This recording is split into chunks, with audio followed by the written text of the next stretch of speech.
please. Good morning, good afternoon, and good evening. This is Frank Selke from Brown University. Actually, I'm on Cape Cod right now. And it's my pleasure to introduce this section on update on clinical trials on coronary surgery. The co-moderators are Dr. Otto from Istanbul, Turkey, and Dr. Ling from Beijing, China. So I believe I am giving the first talk on an update on revascularization trials using cells and drugs.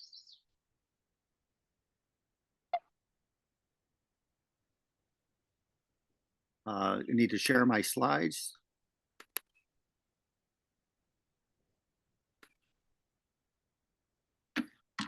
Okay, I'm going to talk about the results of cell and drug-induced myocardial revascularization. These are my disclosures. Regenerative cardiovascular medicine involves therapies in general when traditional therapies such as bypass surgery and PCI are not available. So what are the goals for this? In patients with no other options to improve heart function with cardiac existing cells and exogenous cells or drugs, mainly to normalize perfusion and hopefully maintain safety with no tumor potential, arrhythmias, and infection. There have been many regenerative therapies so far, growth factors, various fibroblast growth factor, isoforms, vascular endothelial growth factor.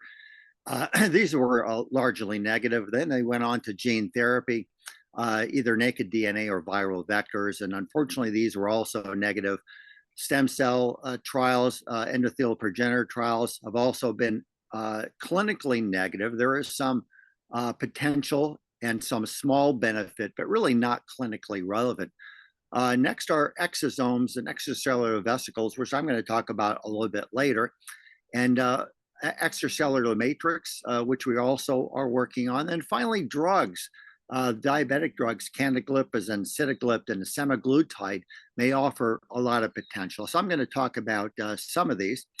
So when you're dealing with regenerative therapies, you really have to recapitulate what you're seeing in the clinical situation in laboratory animals.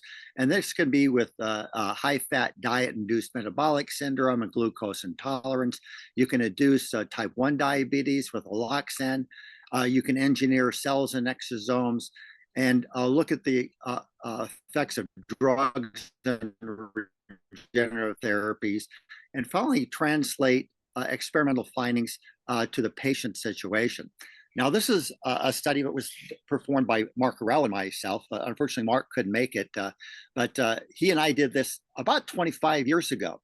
We fed one group of pigs a high-fat diet, another a normal diet, and we gave the pigs fibroblast growth factor 2. So we saw increased perfusion at rest and with stress, increased capillary density, increased contractility, and improved endothelial health. So overall, the results are very favorable, as virtually all animal trials.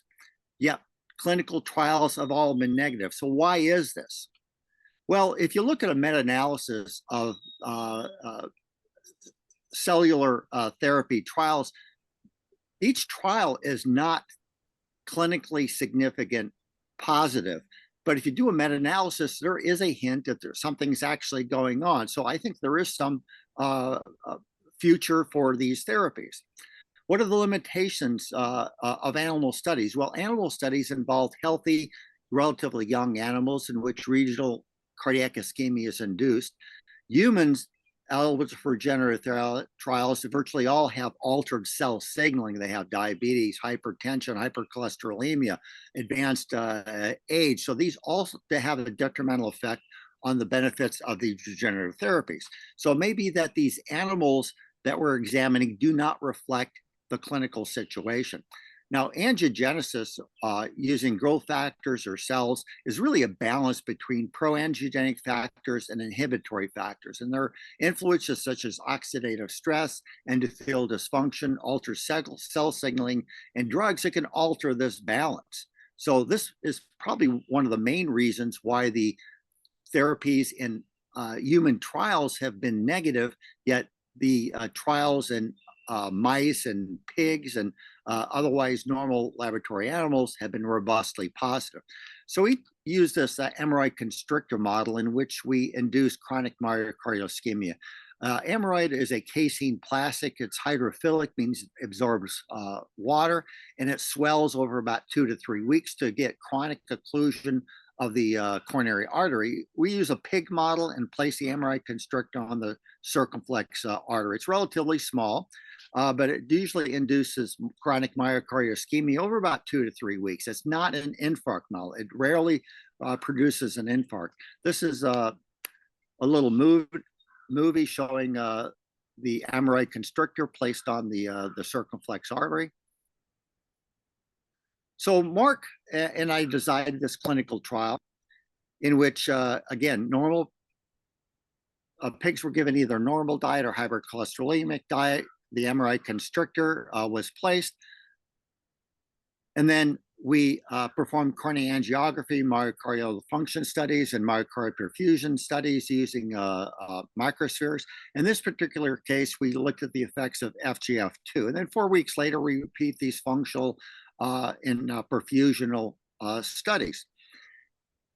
So what Mark and I found was that the pigs that got the high-fat diet, simply a high-fat diet for 1 month, did not see much benefit to the effects of FGF2, whereas normal pigs getting a normal diet had a very robust improvement in blood flow. Now, to further these studies, Dr. Munir Budwani, who currently is working with Dr. Ruel in Ottawa, is a very famous aortic surgeon. He doesn't do basic research anymore. Look at the effects of diabetes on anti-angiogenic factors, the mediators in diabetes. He found that pigs that were made diabetic had a marked increase in endostatin and angiostatin, which of course has a negative effect on the growth of new blood vessels. And Neil Soda, who actually worked in my lab, and now he's an aortic surgeon working with me at Brown University, did these experiments in humans. He also found that patients who were diabetic had a marked increase in the serum and tissue levels of both angiostatin and endostatin.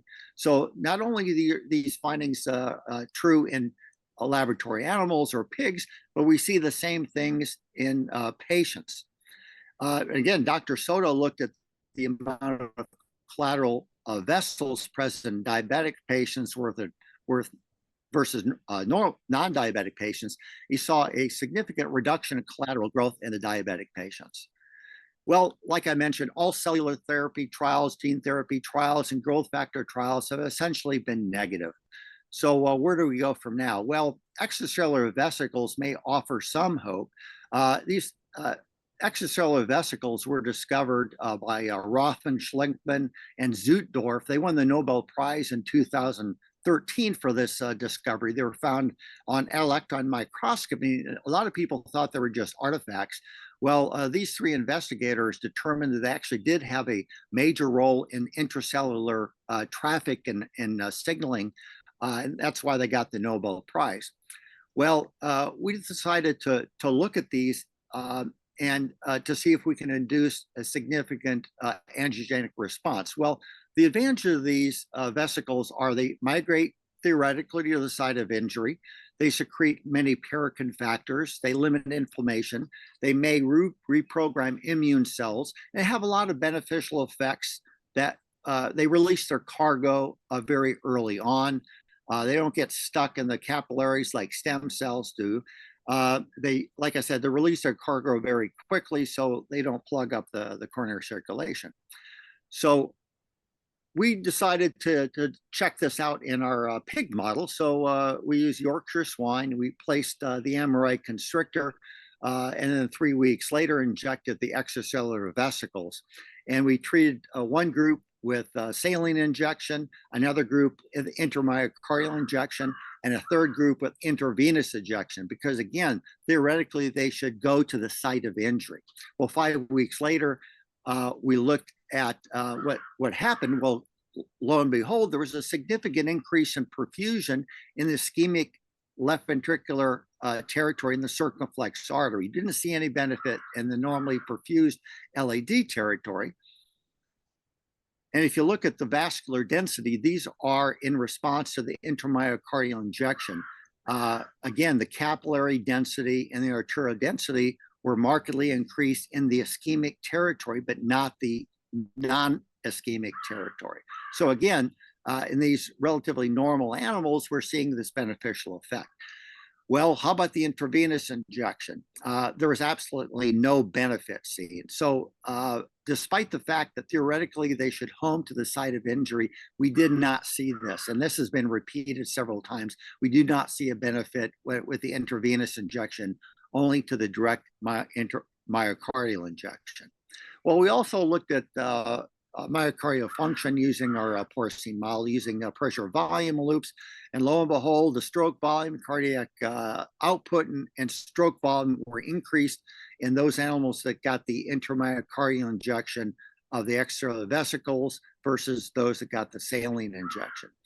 Now, not only did the extracellular vesicles improve systolic function, but they improved diastolic heart function. Now, until recently, were really no good treatments for diastolic heart failure. And we found that the intramyocardial injection of the EVs also improved this diastolic function and substrate for the reduced fibrosis, in other words.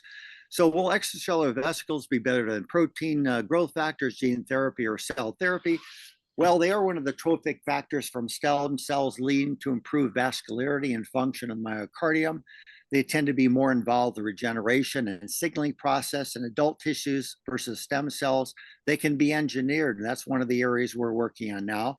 And theoretically, they can be taken off the shelf. You don't have to culture them in advance. They can be manufactured and put on the shelf and then used.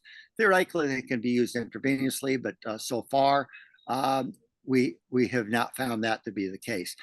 Now, unfortunately, clinical trials are underway, and to my knowledge, they have also been negative. I spoke with Philippe Ménacher, who was the first person to inject cells into the heart, and those studies were essentially negative. He's been working on extracellular vesicles as well, and there have been no positive reports to date to my knowledge. So despite the fact that there are advantages, I are working on this, to date, we've not really found a benefit. That's the bad news. The good news is there's drug therapies which may markedly improve perfusion and function of the heart. These hyperglycemic, anti-hyperglycemic agents were found really incidentally to improve heart function and perfusion. And these are the glipizins, the canaglipizin, the DT4 inhibitors, and semaglutide, the GLP-1 drugs. Now, this is a study performed 10 years ago with empagliflozin. This is Jardiance, which you may see on TV a lot. It's an SGLT2 inhibitor, increases urinary excretion of glucose, and it was found in patients to markedly improve survival in those patients that had heart failure in addition to diabetes. This was totally unexpected. In fact, this benefit was found even in patients that did not have diabetes. And this has progressed to the extent it's now a class 1A recommendation, the ACC-AHA guidelines for the treatment of patients with heart failure. It's not only true for empagliflozin, it's true for canaglipizin and many of these other drugs. Well, what is the mechanism? There are several proposed direct and indirect effects of these drugs. They improve function, perfusion, collateralization. And again, we studied the effects of one of these drugs, canaglipizin, an SGLT2 inhibitor, in addition to sitagliptin, which is a DPP4 inhibitor, actually inhibits the breakdown of GLP-1 agonist, which is semaglutide. So we're looking at the mechanisms of why these things work. So we did these experiments again with our Amorite constrictor model. One group got no treatment. The others got oral canaglipizin or oral sitagliptin. And again, we saw a marked improvement in systolic and diastolic hemodynamic parameters. This was published by Dr. Sharif Sabi, worked in my lab a couple of years ago. Not only was systolic function markedly improved, but diastolic function was also improved. And again, this is really the first set of drugs to show this. In the past, there was no beneficial therapy for diastolic heart failure. This has revolutionized how we treat patients with heart failure, and especially diastolic dysfunction. Now, interestingly, we saw a marked increase in perfusion, but did not see an increase in vascular density in these animals that were treated with canaglipizin. Well, the mechanism is that it markedly increases vasodilatation. And in the interest of time, I don't have the data to demonstrate it, but you can look this up in our papers. It was published by Dr. Banerjee and JTCVS about a year ago. So again, it markedly reduces interstitial and perivascular fibrosis in this chronically ischemic myocardium. Again, one of the few drugs to do this. What about these another set of diabetic drugs, DPP-4 inhibitors, which reduce the breakdown of GLP-1 drugs such as semaglutide, and Wegovy is another drug. We did the same, use the same model. And this was published recently in the Journal of Pharmacology and Experimental Therapeutics. Cardiac output, ejection fraction were markedly improved, as were diastolic characteristics of how the tau was markedly improved. So resting blood flow is markedly increased, pacing blood flow is increased. So again, another set of anti-diabetic drugs which markedly improve myocardial perfusion and function. Well, you see this on TV a lot, the GLP-1 agonist therapy, Ozempic, Wegovy. We decided to study this as well. We used the same Amorite constrictor model, and similar to what we've seen in the past, cardiac index at rest and with pacing, diastolic parameters, tau were markedly improved, ejection fraction were markedly beneficial in this animal model, which really recapitulates what we're seeing in patients. This was found in patients. We actually demonstrated in the laboratory animals. Again, a marked improvement in perfusion at rest and with pacing.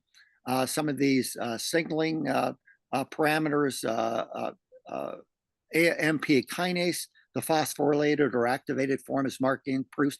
This is probably one of the reasons that it increases survival so much. This is one of these survival proteins that's markedly increased. And phospho-AKT and endothelial NOS were markedly increased. So this has markedly beneficial effects on multiple parameters. So what about extracellular matrix? One of my disclosures is I founded a company a couple years ago, XM Therapeutics, and we're looking at the effects of extracellular matrix on myocardial infarction and improving heart function and perfusion. These were experiments that we recently completed and published in the American Journal of Physiology. The intramyocardial injection of extracellular myocardial particles, again, markedly improved function and perfusion. And we're currently doing these experiments in our pig model and in preparation for clinical trials. So why have angiogenesis cell-based and regenerative therapies failed so far? Well, there's technical issues related to delivery and lack of sustained tissue levels. There's lack of intact signaling, and this is probably the main reason why the human clinical trials have virtually all been negative. I really didn't talk about many of these because they are all negative, yet there is a lot of future with engineered cells and exosomes, and especially these newer drugs like canaglipizin, empagliflozin, and semaglutide.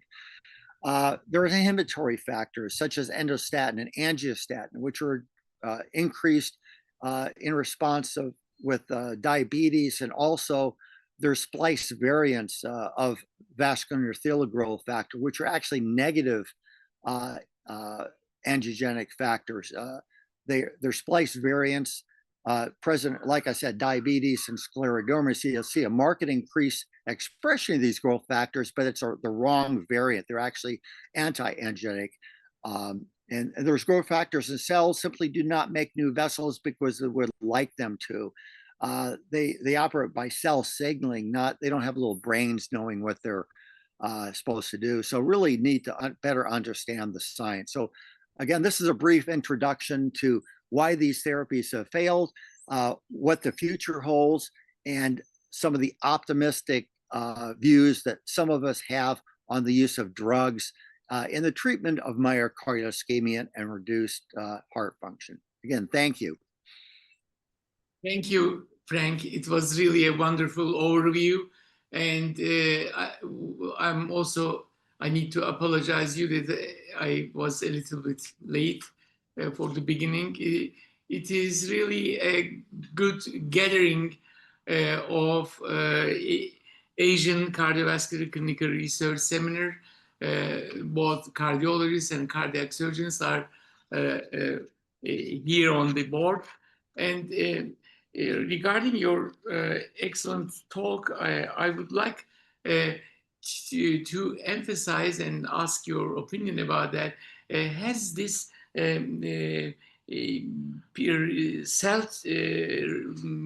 cell therapy or cell therapy for revascularization has quitted, has stopped from now on, or still are there ongoing studying for that? Because we know that the old medications, as you are saying, the SGL2 inhibitors, etc., has always been more effective, including Ozempic, etc. So what do you think? What's your opinion? There's still a lot of research going on in cell therapy trials, gene therapy trials. We're actually working on it. We've gone on to exosomes. We're engineering these, but again, the benefits are so much less currently than we're seeing with these orally administered medications that are currently available. Canaglipizin, empagliflozin, they show a marked increase in function and perfusion. If any of these cell-based therapies had been as effective as these drugs, that person would have won the Nobel Prize already. So we're kind of going off on studying the effects of these drugs in addition to continuing our research with the cell-based therapy trials. But I think the future is in similar drugs to the glipizins and the GLP-1 agonists, such as Wegovy and semaglutide. I think they have much more future currently. But we're still interested in doing the other research. As long as the NIH funds our research, we'll keep doing it. On the other hand, we know that if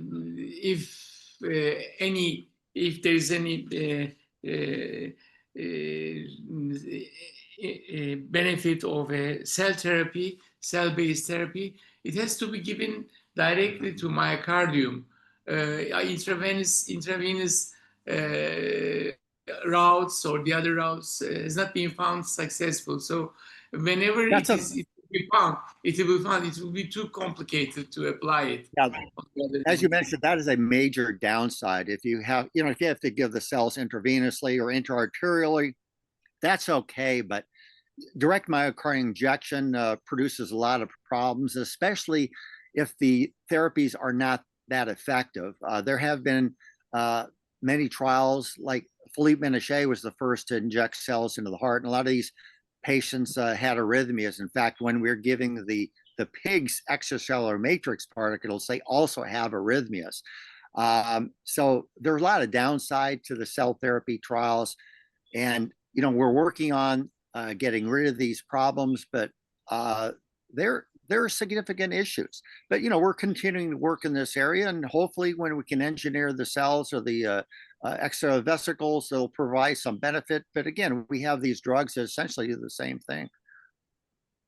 Dr. Ling, do you have any contribution, or would you like to ask something? as to Frank?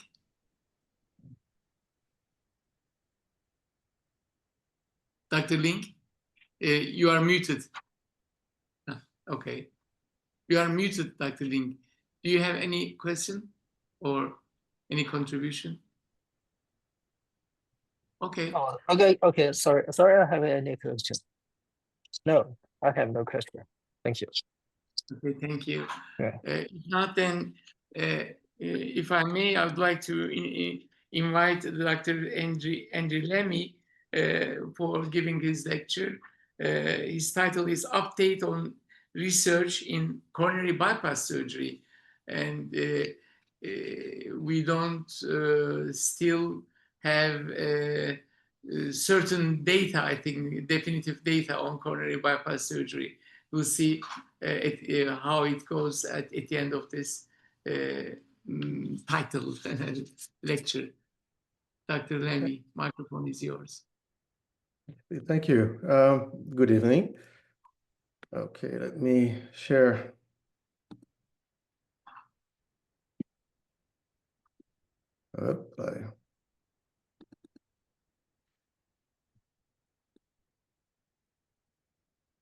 Okay. So, yeah, my name is Andre Lemmy. I'm a cardiac surgeon and I'm a trialist. So I do clinical trials, not on cells like Frank, but on patients. And I work from McMaster University in Hamilton. So we'll talk about the selection of conduits. So I will bring you on a personal journey that I have over the last 2 or 3 years of looking at the conduits in the coronary bypass surgery. And there's so many trials.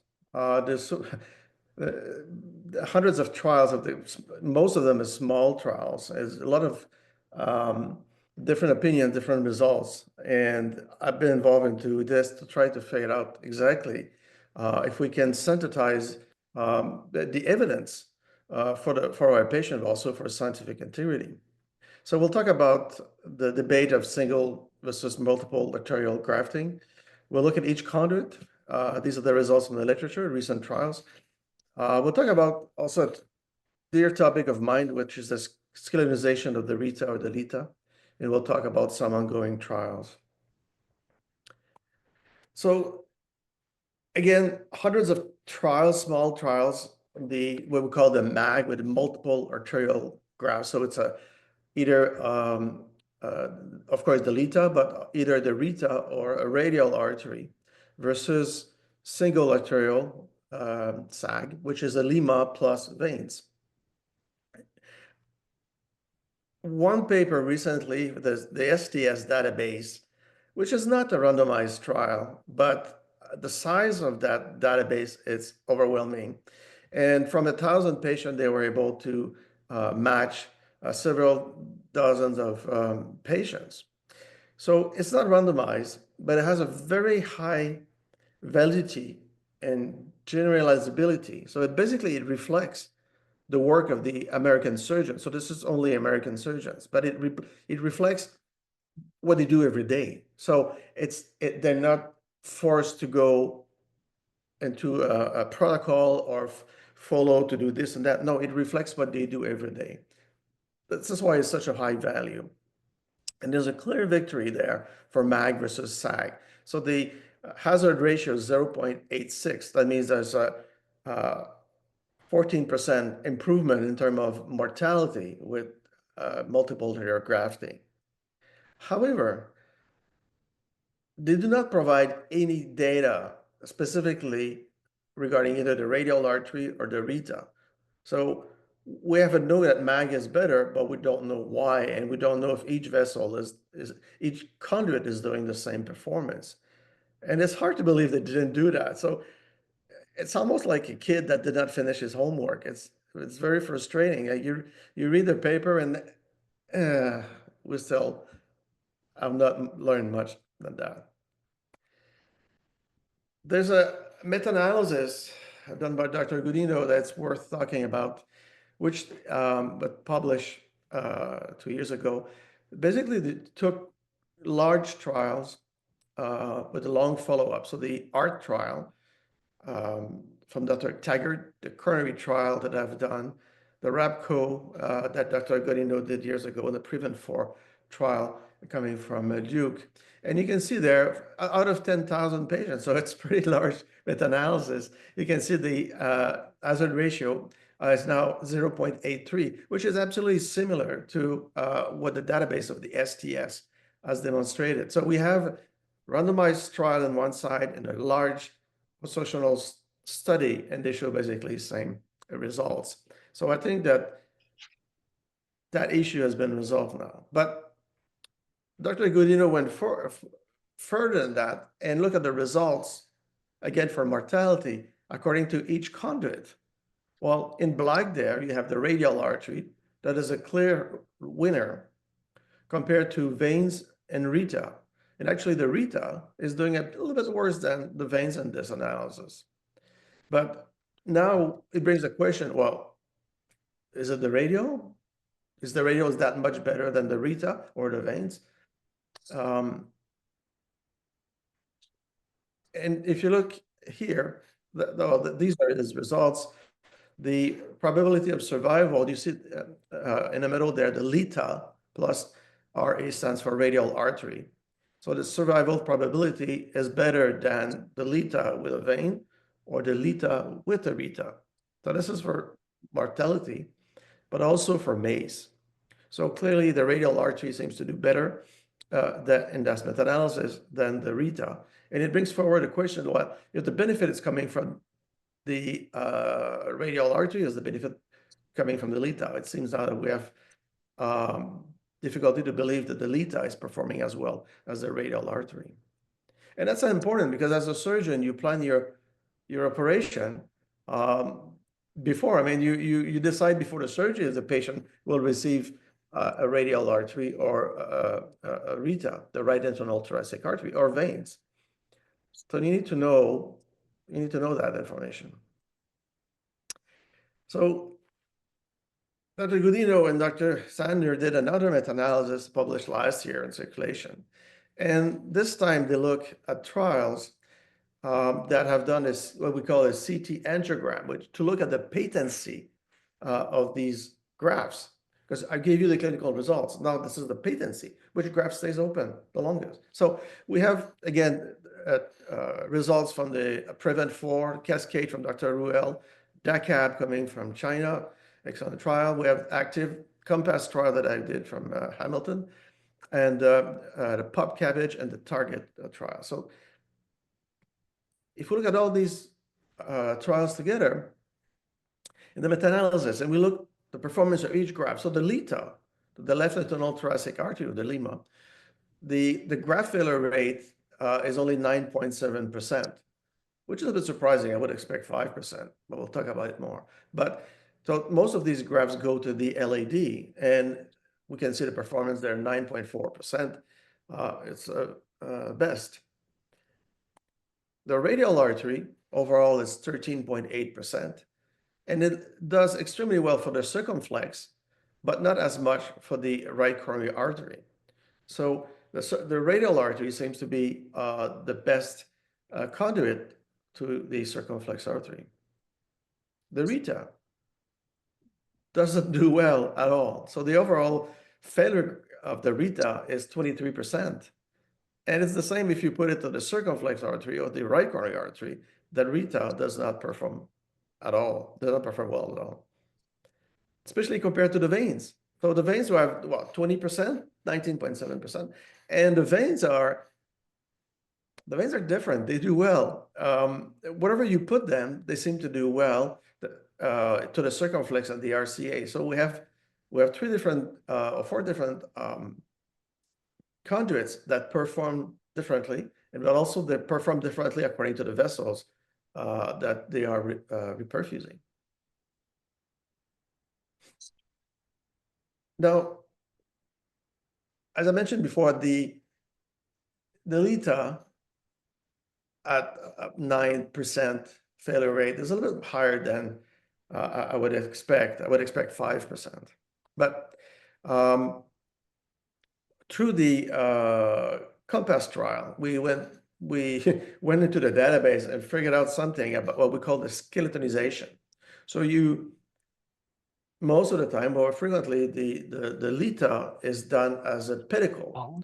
What I do, I mean, you take about a centimeter and a half pedicle of tissue where the LITA is included in that.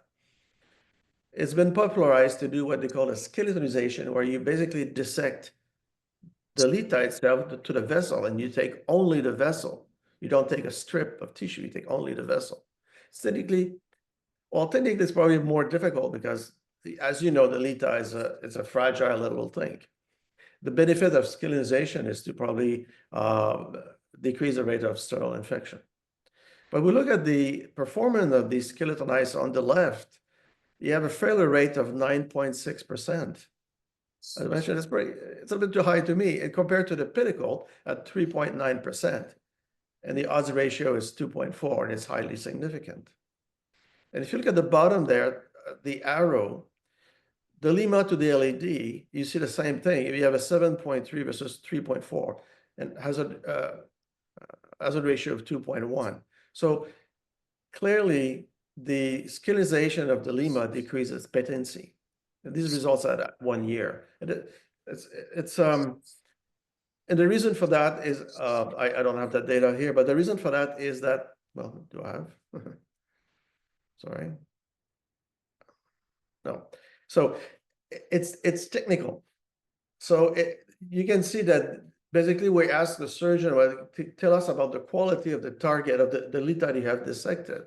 And we can see that more LITA get damaged by the skeletonization compared to the pedicle.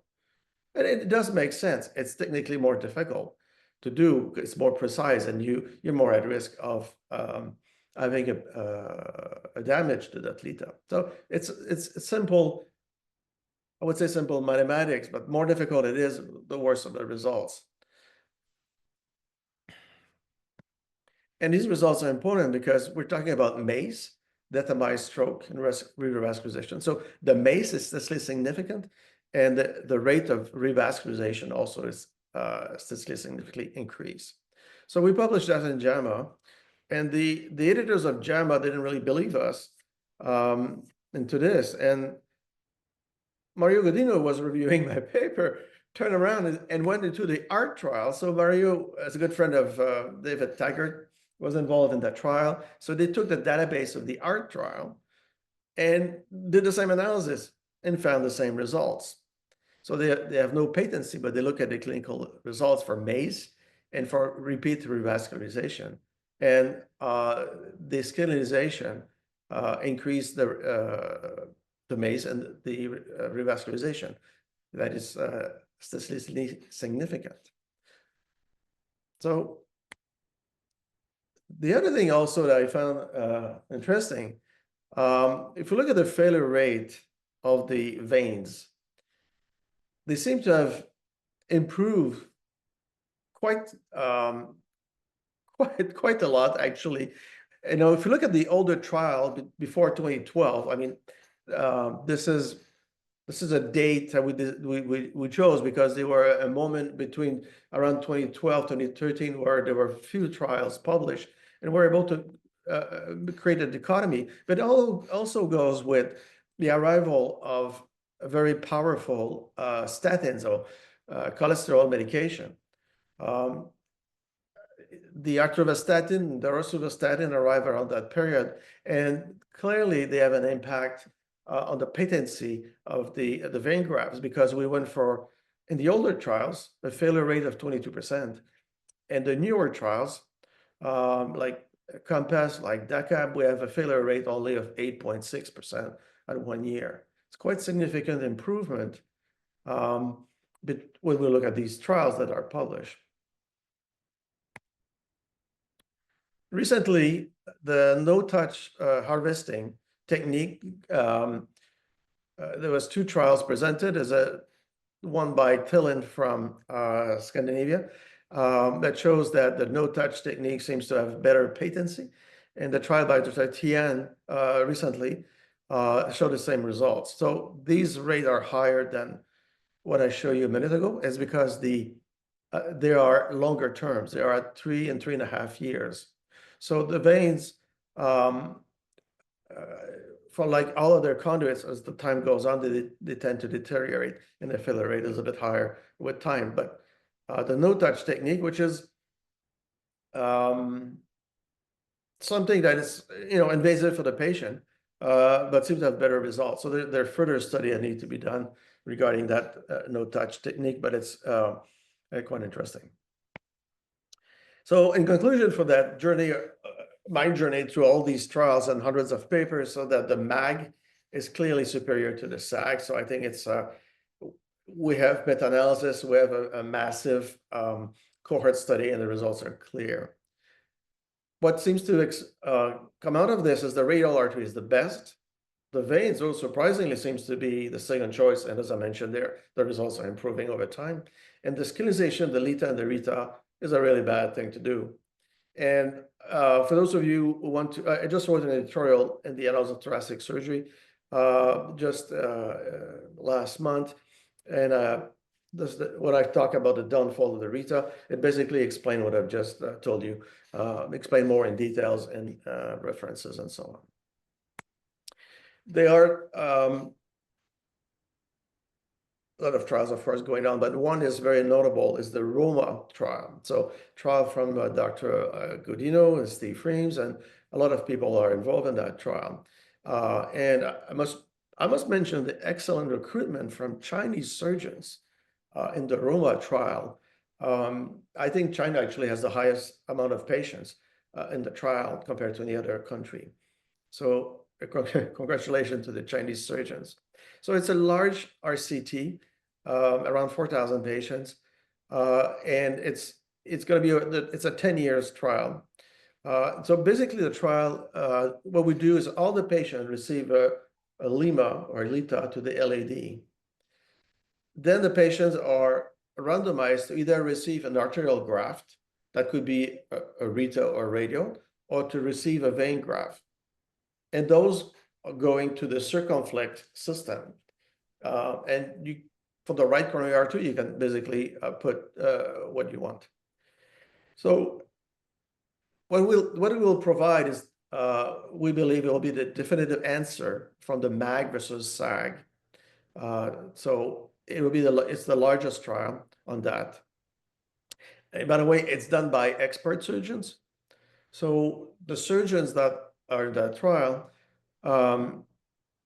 basically use the conduit of their choice. So the patient was randomized arterial or venous, but that's it. So for the arterial arm, the surgeon could do a RITA, the surgeon could do a radial artery.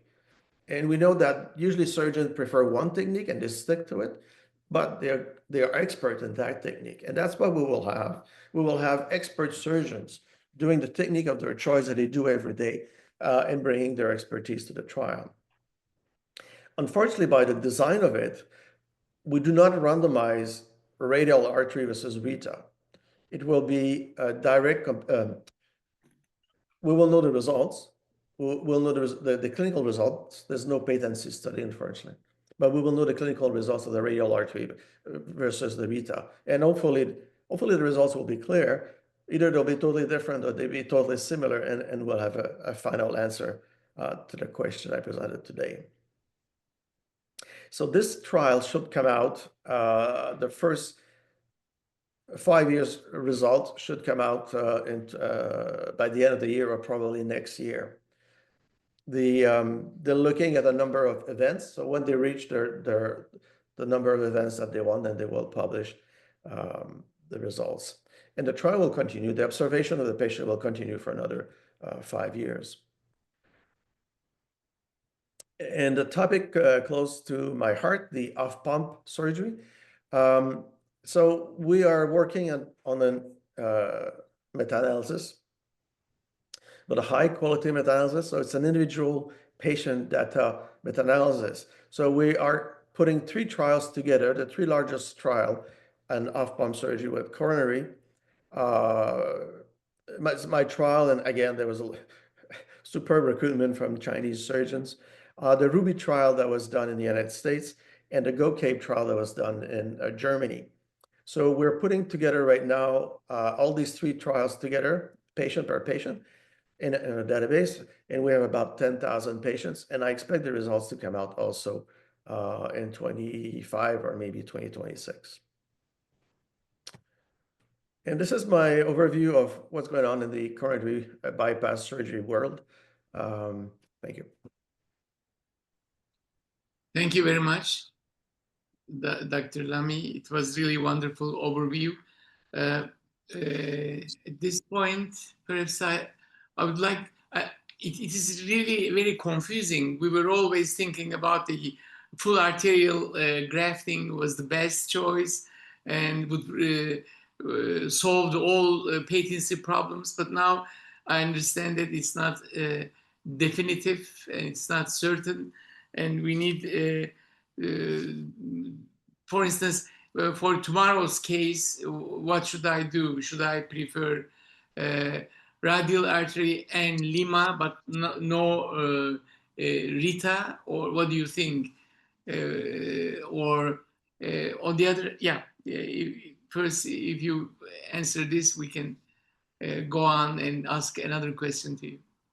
So my personal preference would be LITA, of course, LITA to the LAD and the radial artery to the circumflex system. I see that as the best evidence that we have so far is clearly saying that. I stay away from Rita, but I like veins. I mean, these conduits have each one has its own personality, which is pretty tricky. I mean, they're not dumb pieces of tissue. They have their style. And the radial artery, the problem with the radial artery is a spasm. And it's been well demonstrated that if the proximal stenosis is not tight enough, the radial artery has a higher rate of failure. So then you should probably prefer a vein. So you have to look at the angiogram and make a decision before the surgery according to the typical, according to the patient that you have in front of you. So the answer is not the same every day. That's what I'm saying. It's patient specific. From this explanation, for instance, you need always a vein graft to put on the radial artery because the direct anastomosis is a little bit problematic to aorta. And also with the minimally invasive coronary bypass surgery, this Y grafts and T grafts has been revisited a lot, and we don't know their future results as well. What do you think? This is one thing. I mean, radial artery and Rita and Lita, to use them as a single graft is one thing, and on top of that, they are re-anastomosed, and in minimally invasive coronary bypass surgery, it has been widely used. What do you think? What's your opinion? Do we have any trials on that? There's a recent trial. I wish I thought about it. So it's a very good question. With all these trials and all these connections, but there's a trial came from Japan this year, and they described that they randomized a patient to have their various connections for the Rita and the Lita. One thing for sure is that these grafts do not like to be stretched. So the Rita that was, it's always proposed and publicized by some surgeon, but the Rita going all the way to the back of the heart, going to the circumflex system.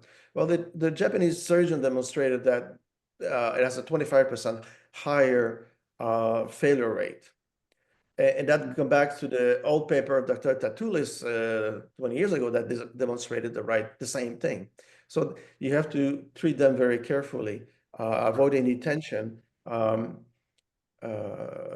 But the Rita that you stretch to go somewhere on the heart, that doesn't work. To take out the Rita and anastomose it to the Lita and then go as a Y, has a much better success rate in the hands of the Japanese surgeon. So I think we'll see more trials like that in the future. I think they have the right approach.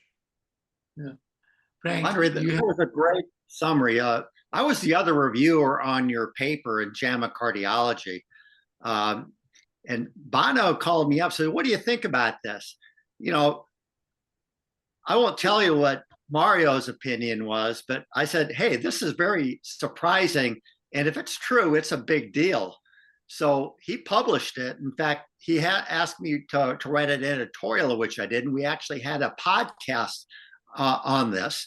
But, you know, there seemed to be some consternation about this, you know, skeletonized versus non-skeletonized mammary arteries. And I called up a bunch of surgeons who skeletonized their mammary arteries, and they don't believe this. Well, you know, you showed from a randomized trial as the effect. Mario went to the ART trial and showed the same thing. And yet there are still a lot of skeptics out there, and they still skeletonize the mammary arteries. Yeah. Oh, I think I convinced Mario. So I gather that Mario didn't believe it, but that's why he went to the ART trial, and now he's convinced. The other issue is secondary prevention. You know, I would contend that people have excellent secondary prevention, such as was in the ART trial, don't benefit from multiple arterial grafts compared to those people that continue to smoke, don't keep their blood sugar, their blood pressure under control. That the better your secondary prevention is, the less the benefit. And you're also medication, we have much more powerful medication than they used to have. And the veins probably benefit more from better medication, especially in cholesterol drugs. I mean, there's no doubt that the veins benefit more. I mean, I don't think the arterial conduits will probably benefit as all the arteries, but the veins for sure benefit the most. And I remember, 25 years ago, when you do a redo, the vein graft will be full of greenish paste, which was cholesterol. And now you see on the angiogram, you see vein grafts that were done 10, 15 years ago, and they look just fine. So things have changed for the veins. And what I like about the veins, markedly improved too in the last 10 years. You know, management of diabetes, it's a orders of magnitude better now. So medical therapy, you know, the competition, PCI medical therapy versus CABG is ongoing. But again, excellent talk. Thank you. And dual anticoagulation is another issue, I think. Dual antiaggregant therapy at the postoperative period, I think it has improved a lot too. Just I wanted to add the medication part. I think there's some work on dual antiplatelet work, like aspirin with clopidogrel or ticagrelor. We don't have definitive answer. I'm not totally satisfied, but I know there's a trial started recently called ODIN, ODIN, again from Dr. Gudino and Dr. Sander, and it's Dr. Sander driving that trial, and she's comparing a short period of ticagrelor for a month versus aspirin only. But what's interesting is she will do a patency. She'll do CT angiogram a year after, and then we'll have high quality data. Basically, we'll know if the vein grafts or the arterial grafts patency is improved by dual antiplatelet therapy or not. So I think that'll be the ultimate result, but it will come out in 2 or 3 years from now. Yeah. The data so far suggests that with on-pump coronary bypass, dual antiplatelet therapy really doesn't improve outcomes, but with off-pump, it probably does because the platelets aren't beat up like they are on pump. But I think we need to do more trials in this area. Yep, definitely. I agree with you for the off-pump. Yeah, that's my practice. Yeah. Dr. Wang, do you have any question or any comment on that? Dr. Ling, Dr. Wang? Yeah, Chris. I have a question for Lamy. So, uh, we we we all agree with that the multiple arterial grafts offer great benefit to patients. Yet their clinical adoption remain limited in your opinion. What are the main barriers? This is the first question. The second question is, why is the occlusion rate of the scatolized IMA higher than the pedicle IMA? Is it due to the thermal injury from the electrocorty, or there are other technical factors involved? Thank you. I'll start with this second portion of your question. I think for the skillization, the problem is technical, because right at the time of surgery, the surgeons are telling us basically that they have less quality LITA when they use it for grafting. So there's no doubt that it happens there at the dissection of it.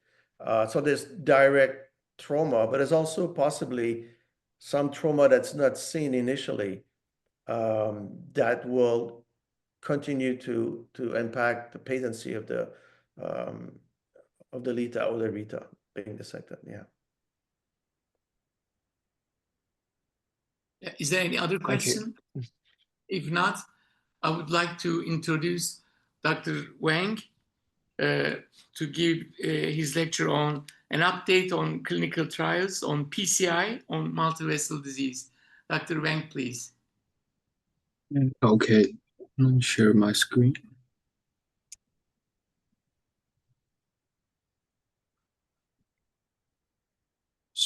So good morning and good evening, all the professors. I'm Dr. Kevin Wang of Coronary Surgery Center from Beijing Annie Hospital, Kevin Medical University, and I'm talking at this update of research in hybrid coronary revascularization.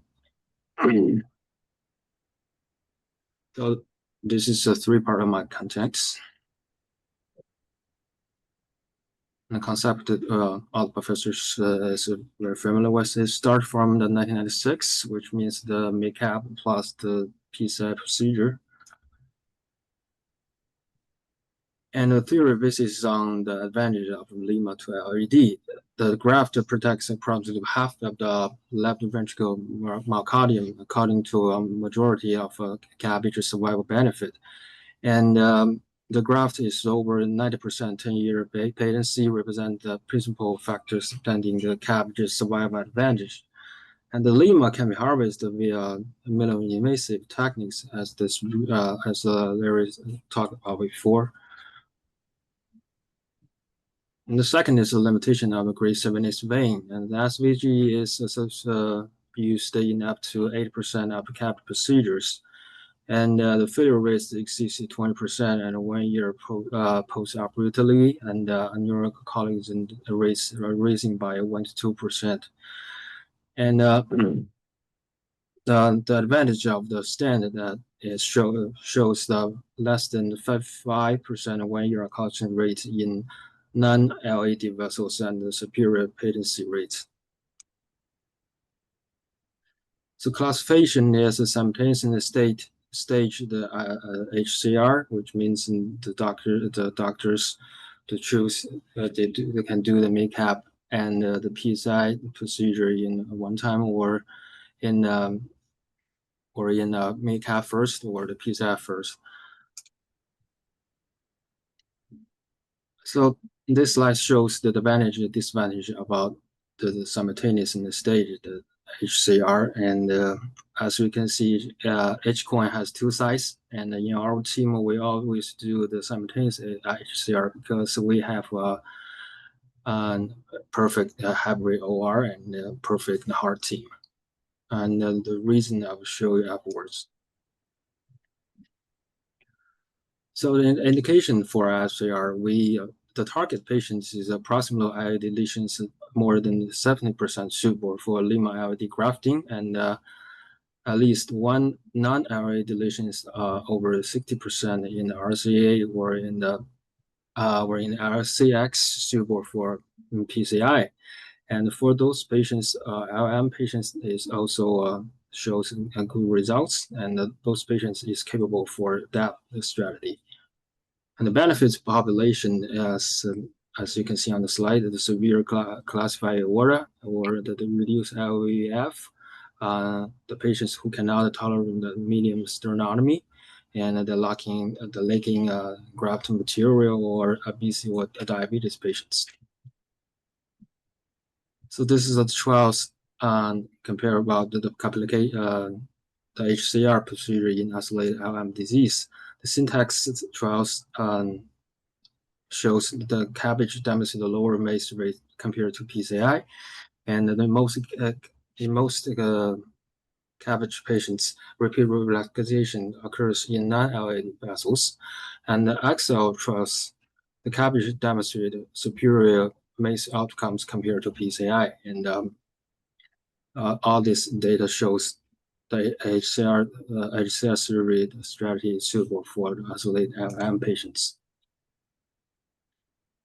So absolute and then the relative contraindications is obvious. So we are talking about the comparative safety and efficiency of HCR versus CABG versus PCI afterwards. The first, this study compares the HCR versus CABG. In this prospective non-randomized study, the HCR demonstrated significant advances in operation time, intubation duration, ICU stay, hospitalized length, the blood transfusion volume, and the myocardial biomarkers, as you can see the result. And this is a 1-year follow-up, and there's a 21% collection rate of the non-LAD grafts were observed in 1 year angiography in the CABG group. The CABG group shows or maybe 4% rate of the preoperative MAI with additionally simultaneous MI observed during the first year. And in 1 year, patency rate of the lima-LAD was 94%, and for the CABG group was 93%. And this is only our CTI HCR trials. So in 2-year follow-up, this is a small randomized trial, shows no significant differences in 2-year mortality or MACE rate between two groups. So in HCR patients with complex coronary lesions and high syntax scores, there's a trend towards increased revascularization and MACE rate. So, and this is 4 to 5 years follow-up. The result also shows the advantage of HCR. So this part is to compare the result from HCR and the PCI procedure. The complete revascularization rate in PCI was 50 to 60%. Incomplete revascularization and the associated increased risk of subsequent revascularization represent a major limitation of any PCI basis strategy. Incomplete revascularization is associated with adverse long-term outcomes. So this is the 1-year follow-up data, and this shows the restenosis rate in PCR group is 70.5%. HCR group is significantly lower in MACE rate compared to PCI group, and the main reason is the high revascularization rate.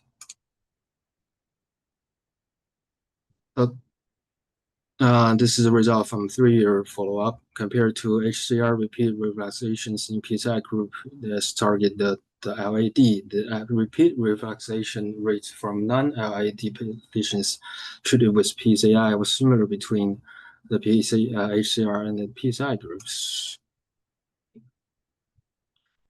So this 1-year follow-up, this trial is compared among the HCR, the CABG, and PCI strategy, and the repeat revascularization is favored CABG over HCR or PCI through without statistical significance.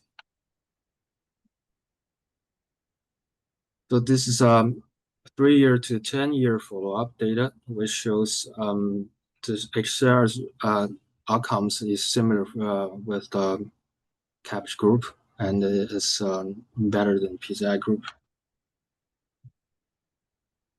So in low to medium Euro score subgroup analysis, the HCR group shows outcomes superior to PCI and comparable to CABG group.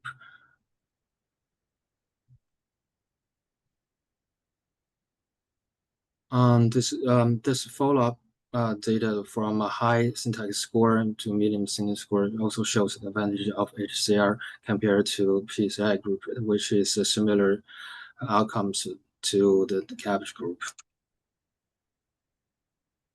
So this slide shows the reason why we choose a simultaneous HCR. And the advantage and the goal is minimizing risk and invasiveness, and to optimize the long-term outcomes. And there are 4 parts of the reason. And the perioperative outcomes shows better results, and the MICAP procedure avoids sternotomy, enables faster recovery, and they can reduce the morbidity of the stroke, and the data shows the low 5-year stroke risk compared to CABG group. And also this the long-term outcomes satisfied because the HCR is feasible and safe when performed by an expert in heart teams demonstrate no inferior long-term outcomes compared to conventional CABG in the low to medium risk patients with multivessel CAD. And also they can protecting the Lima LAD graft, and the direct angiographic assessment of the Lima LAD and the smooth quality enables immediately correction of any major graft issues. And the objective factors about simultaneous HCR limitation as we should have a hybrid operation room and a strong hybrid team. Unfortunately, we have both of them, and I think the bleeding risk due to active the depth strategy and the thrombosis risk, the conversion to sternotomy risk and the kidney injury risk can be overcome. The challenge and the experience. The challenge of the HCR is how do we balance the MICAP procedure and the bleeding and the thrombosis risk. And first, we recommend the preoperative remodeling of the Lima and LD, which means we should carefully use the data of the coronary or aortic CTA, which will focus on the data about the course, the diameter, and the nanometer relationship, as shown on the slide.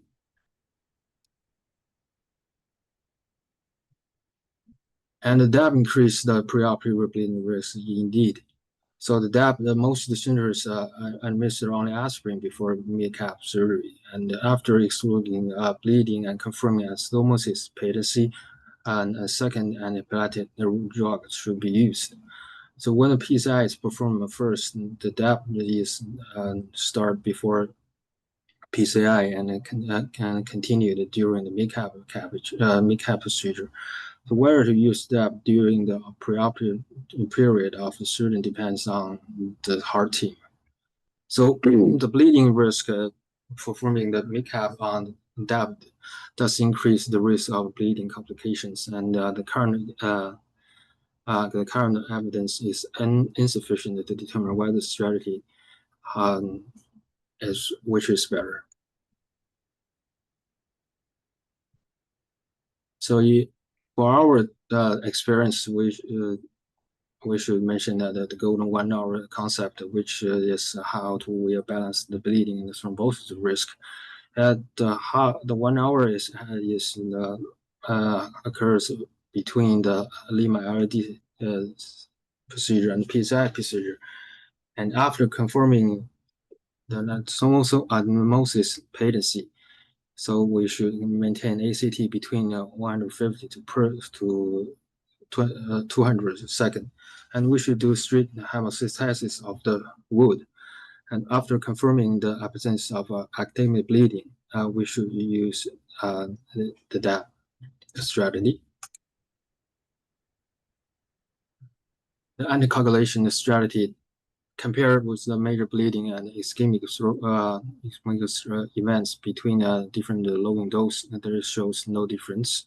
And pre-operative aspirin should be used, and we discontinue carbidopa 5 days before surgery, and we stop the aspirin 1 day before surgery when use heparin instead. So on CABG procedure, the heparin will be used with ACT over 300 seconds. And when you do the CABG, we should maintain the ACT in 150 to 200 seconds. And before PCI procedure, we should use carbidopa loading course and until the patients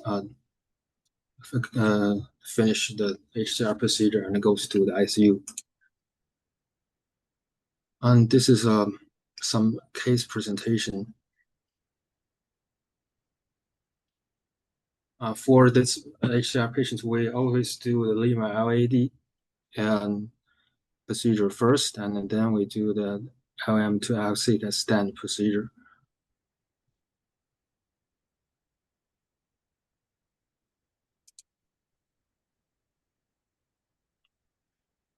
Though there are also some cases compare the LM and we do the Lima to LAD mid-cap procedure first, and then do the stand procedures afterwards.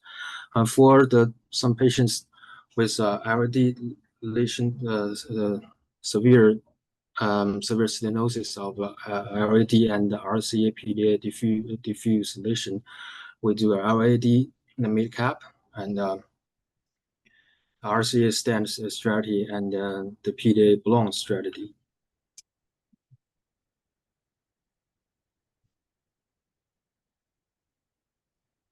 This is patients with LM, LCX, and PLA lesions. We do the mid-cap and the stand and the balloon strategy one by one.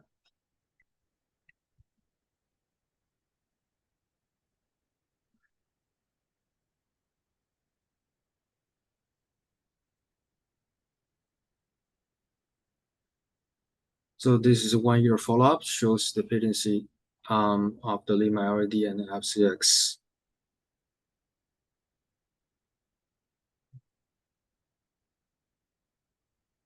And also the 2-year outcomes is satisfied.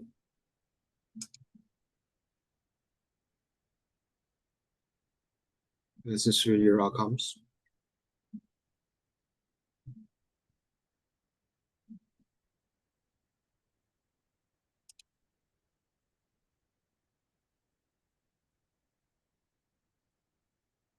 So to sum up, or how we achieve high quality of a mid-cap, we should estimate Lima and LAD pre-operatively, and we do a strict hemostasis during the surgery, and pre-operative antithrombosis and anticoagulation bridge strategy should be used, and the impact of PCI phases in the Lima patency in HCR should be considered.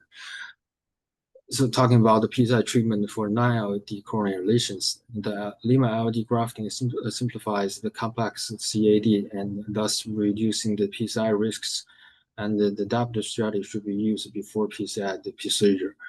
And we should avoid overly complex PCI techniques. So for the future prospects, and the HCR strategy should be considered as the third revascularization strategy for complex CAD patients, and mastering HCR indications and heart team cooperation. And our aim is to optimize the pre-operative long-term outcomes.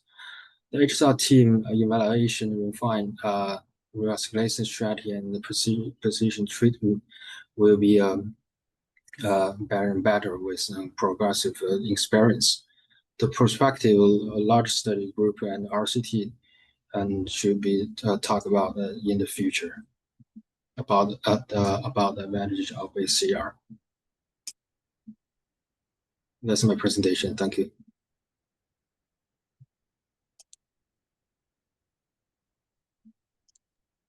Thank you very much, Dr. Wang. It was a wonderful update on clinical trials on PCI and on multivessel disease, and especially it was a great talk on hybrid coronary bypass surgery as well. And is there any question from the speakers or Dr. Yeah, that was an excellent presentation. My question is, how widespread is the use in China? In the United States, it really has not caught on. John Puskas was the PI in a NIH-funded trial, and the enrollment was so low that it had to be discontinued. I chaired the DSMB for that, and we had to stop the trial because we were all going to be dead when the trial was going to complete. So my question is, how widespread is its application in China? Yeah, in our center, we have a large volume of the patient's population, but the rate of each procedure should be applied in the patients is not that much. It's not that much more, because for the HCR strategy, the patients should spend much more money, and the medical insurance cannot cover all the money, so they cannot afford this procedure, and lots of clinical trials show different outcomes as shown on my slide, but most of the results indicated the advantage of HCR, but I think this is really need a long-term and a large group study to demonstrate the advantages for our patients in China. Right. Thank you. Thank you. Robotic cardiac surgeons like to perform hybrid surgery, and for instance, Sam Balky told me that it is also a good way of good relationship with cardiologists to have more referral. And this has been always an issue at the beginning of this hybrid surgery, hybrid coronary surgery. What do you think about that? Has it increased your number of coronary bypass surgery, your referrals from the cardiologist? How did it work? And perhaps I would like to hear Frank's and Dr. Lami's opinion about that. Is it a good way of collaboration with cardiologists, or? Well, I think any interaction with a cardiologist, like transcatheter valve replacements in MitraClip, you work together, and yeah, I think you improve the relationship.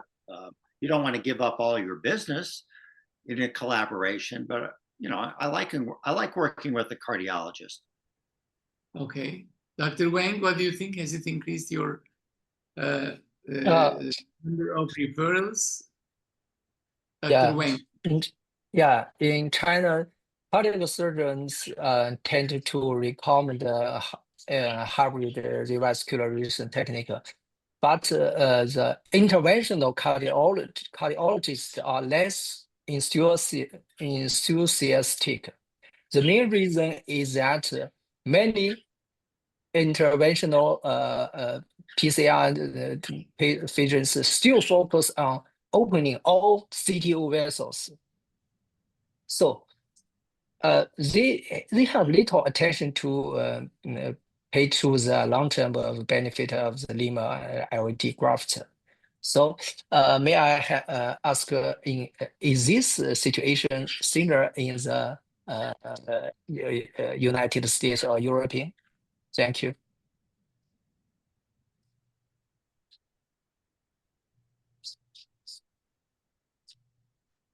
Osigan, you're muted.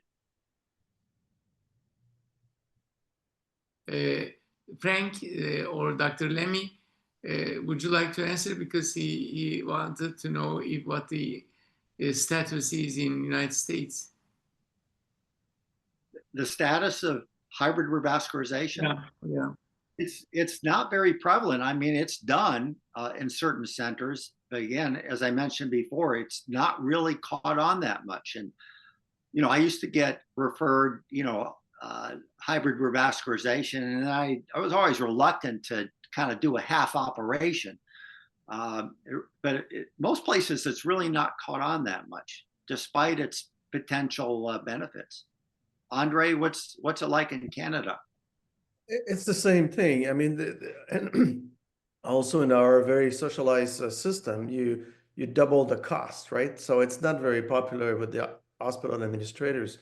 So it's done I think Marc Ruel is probably one of the few guys still doing it routinely.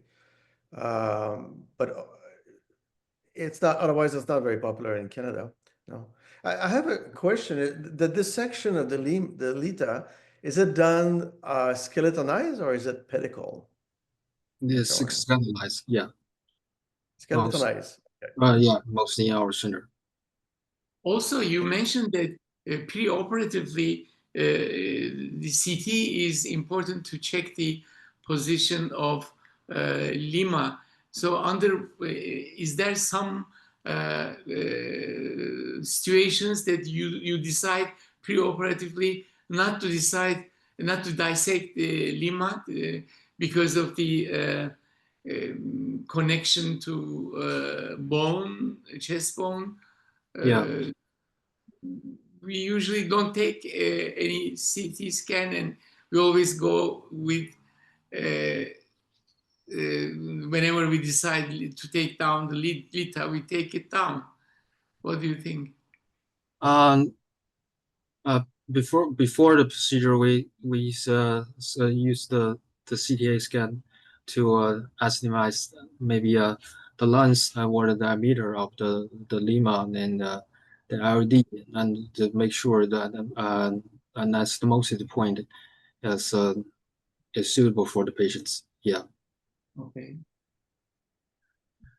And also, I wonder about this loading of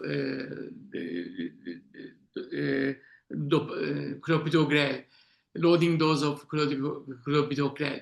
If you load it, it will increase the risk of bleeding as well, which will be, a little bit difficult to perform it immediately after the PCI. So, what's your strategy under that circumstances, to load or to load after the coronary bypass surgery? Yeah, if we think the patient's bleeding risk is too high, we should give the DAP strategy just before the PCI procedure. But if the patient is as the normal strategy, we do the clopidogrel right immediately before the PCI surgery, and when they do mid-cap cabbage, when we use the DAP strategy immediately. Yeah. And do you load for clopidogrel after the surgery under any circumstances, or just start with normal dose? Most of the start before the PCI procedure. Yeah. Yeah, so you load for when after the coronary surgery, you load for clopidogrel. Is that right? Yeah. Yes. What's your strategy, Frank and Andre? Do you load after the coronary bypass surgery for clopidogrel, or just start with the normal dose? I don't load. You don't know. How about you? I just no, not really. No. Because Okay. Dr. Ling, do you have any other question or contribution? No, thanks. Frank, Dr. Lamy? Not? I think it's been an excellent session. Two good talks and mine, I guess. Yours as well, of course. It was a wonderful Good. scientific session. This has been the most scientific session on coronary bypass surgery per se that I have watched in last 1 year. And thank you very much to all of you for contributing to this Asian Heart Society, Asian Cardiovascular Research Clinical Seminar. This seminar has been arranged by a Council for Cardiovascular Surgery, part of Asian Heart Society. It has been 2 or 3 years that I am chairing this council, and we are arranging this such sessions, I think successfully. Thank you very much once again to all contributors, and have a wonderful weekend. Bye-bye. Thank Bye-bye. you. Thank you.